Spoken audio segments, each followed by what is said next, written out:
നിങ്ങളുടെ വീടിൻ്റെ തെക്ക് കിഴക്കേ മൂലയുണ്ടോ? ഇല്ല എന്നാണ് നിങ്ങളുടെ ഉത്തരമെങ്കിൽ നിങ്ങൾ സാമ്പത്തിക പ്രശ്നത്തിലാണ്, യാതൊരു സംശയവുമില്ല. അതല്ല എങ്കിൽ നിങ്ങൾ എത്രയും പെട്ടെന്ന് ആ ദിക്ക് കറക്റ്റ് ചെയ്യൂ, അല്ലെങ്കിൽ നിങ്ങൾ സാമ്പത്തിക പ്രശ്നത്തിലേക്ക് പോകും. ഒരു വീടിനെ സംബന്ധിച്ചിടത്തോളം തെക്ക് കിഴക്ക് മൂലയാണ് ആ വീടിൻ്റെ സമ്പത്തിൻ്റെ ദിക്കായിട്ട് ചൈനീസ് വാസ്തുകലയായ ഫുങ്ഷുവിൽ പറയുന്നത്. തെക്ക് കിഴക്കില്ലാത്തൊരു വീട് സാമ്പത്തിക പ്രശ്നമുള്ള വീടായിരിക്കും. അതിനോടൊപ്പം തന്നെ ആ ദിക്ക് ആ കുടുംബത്തിലെ ഒരു വ്യക്തിയെ സൂചിപ്പിക്കുന്നു. അത് ആ വീട്ടിലെ മൂത്ത പെൺകുട്ടിയാണ്. അപ്പോൾ നിങ്ങളുടെ വീട്ടിൽ നിങ്ങൾക്ക് 2 മക്കളുണ്ട്, ഒരു പെൺകുട്ടിയും ഒരു ആൺകുട്ടിയും. ആൺകുട്ടി മൂത്തതും പെൺകുട്ടി ഇളയതുമാണെന്ന് കരുതുക. അപ്പോൾ അങ്ങനെയാണെന്നുണ്ടെങ്കിൽ തെക്ക് കിഴക്ക് ഭാഗം മൂത്ത പെൺകുട്ടിയുടെ ഏരിയയാണ്. അപ്പോൾ പലരും പറയും, സാറേ മൂത്തത് എനിക്ക് മകനാണ്. ഓക്കെ, ആയിക്കോട്ടെ. പെൺമക്കളിൽ മൂത്തത് ഈ മകൾ തന്നെയാണോ? ഈ മകളുടെ ദിക്കാണ് ഈ പറയുന്ന തെക്ക് കിഴക്ക് ദിക്ക്. ഈ കുട്ടിയുടെ കഴിവിനനുസരിച്ച് ഒരു അഭിവൃദ്ധി വീടിന് ഇല്ലാത്തൊരവസ്ഥയുണ്ടാവും. കാരണം തെക്ക് കിഴക്ക് ഭാഗം പോയി, വീട്ടിനല്ല കുട്ടിക്കില്ലാത്തൊരവസ്ഥ. തെക്ക് കിഴക്ക് നഷ്ടപ്പെട്ടു പോയൊരു വീടിനെ സംബന്ധിച്ചിടത്തോളം തെക്ക് കിഴക്ക് ആ പെൺകുട്ടി മൂത്ത മകളുടെ ദിക്കാണ്.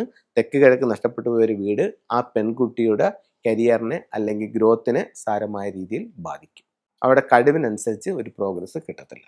ഇതെല്ലാത്തിനും നമുക്ക് വളരെ സിമ്പിളായിട്ട് നമുക്ക് ഫെങ്ഷുവൽ റെമഡികളുണ്ട്. തെക്ക് കിഴക്ക് ഭാഗം മലിനപ്പെട്ടു പോയിട്ടുണ്ടോ? അടുത്ത ക്വസ്റ്റ്യൻ ആണ്. അപ്പോൾ തെക്ക് കിഴക്ക് ഭാഗം എങ്ങനെയാണ് മലിനപ്പെടുന്നത്?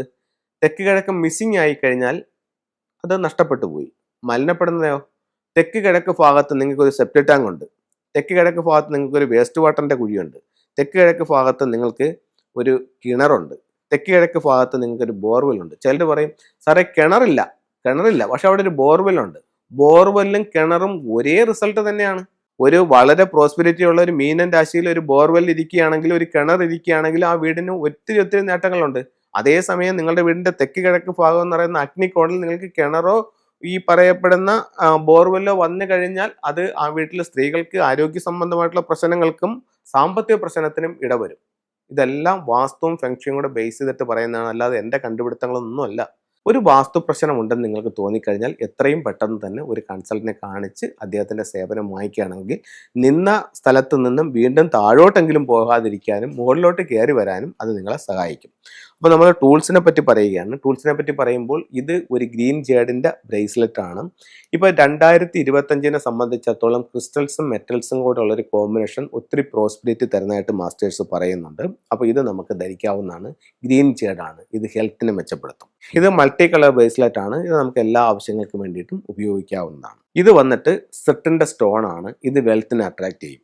ഇത് വന്നിട്ട് ഫെങ്ഷുവിൽ ഉപയോഗിക്കുന്ന ഏറ്റവും ഇമ്പോർട്ടൻ്റ് ആയ ടൂളുകളിൽ ഒന്നാണ്. ഇത് സിൽവറിൻ്റെ മോതിരമാണ്, ആമ മോതിരമാണ്. ഇത് നമുക്ക് ധരിക്കുമ്പോൾ നമുക്ക് ഹെൽത്തിനും വെൽത്തിനും കരിയറിനും നല്ലതായി ഫെങ്ഷുവിൽ കണക്കാക്കുന്നുണ്ട്.